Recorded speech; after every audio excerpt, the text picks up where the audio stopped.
बिस्मिल्लाहिर्रहमानिर्रहीम। स्टूडेंट, आज हम तीसरी जमात में उर्दू की किताब का सबक 9 का चक्कर पढ़ेंगे। दीपू, क्या बात है भोलू, तुम इस कदर क्यों परेशान हो? भोलू, अजीब बात हो गई दीपू भैया, कुछ समझ में नहीं आ रहा है। दीपू, हुआ क्या, कुछ बताओ तो। भोलू, मैं आज सुबह मेले में गया था।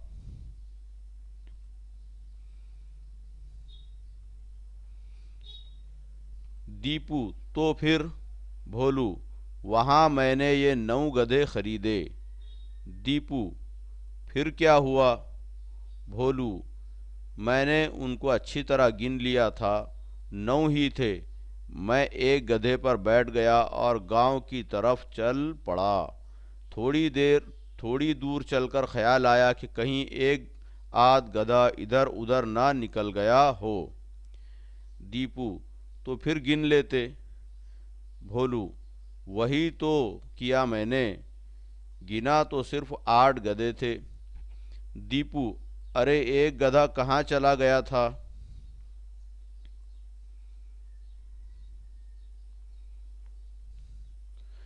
भोलू, चारों तरफ देखा, नजर नहीं आया।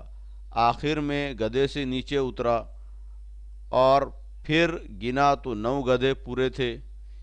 दीपू, चलो, तुम्हारा खोया हुआ गधा वापस मिल गया। अब इन सब को लेकर जल्दी से घर चले जाओ। भोलू, कैसे जाऊं भैया, एक गधा फिर गुम हो गया है। दीपू, अरे अभी तो तुम कह रहे थे कि 9 के 9 हैं। भोलू, 9 कहाँ, फिर 8 रह गए। जब मैं गांव की तरफ जाने से पहले इन्हें गिना तो फिर एक गधा कम था। देखो, मैंने तुम्हारे सामने गिनता हूँ, 1 2 3 4 5 6 7 8। देखा, सिर्फ 8 रह गए। दीपू, 8 गधे हैं ना 9, मुझे तो पूरे 10 गधे नजर आ रहे हैं। भोलू, मुझे 9वां गधा नहीं मिल रहा है, तुम्हें 10वां कहाँ से नजर आने लगा? दीपू, देखो, ये 8 गधे तो तुमने अभी गिने, है ना? 1 2 3 4 5 6 7 8, 9वां गधा जिस पर तुम बैठे हो।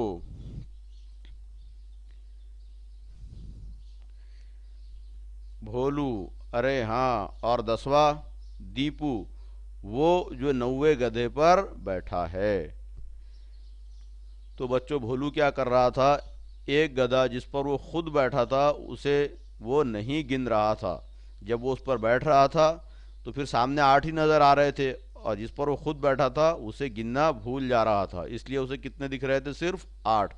और जब वो उतर कर गिन रहा था तो उस वक्त क्या हो रहा था, पूरे 9 सामने नज़र आ रहे थे। Thank you.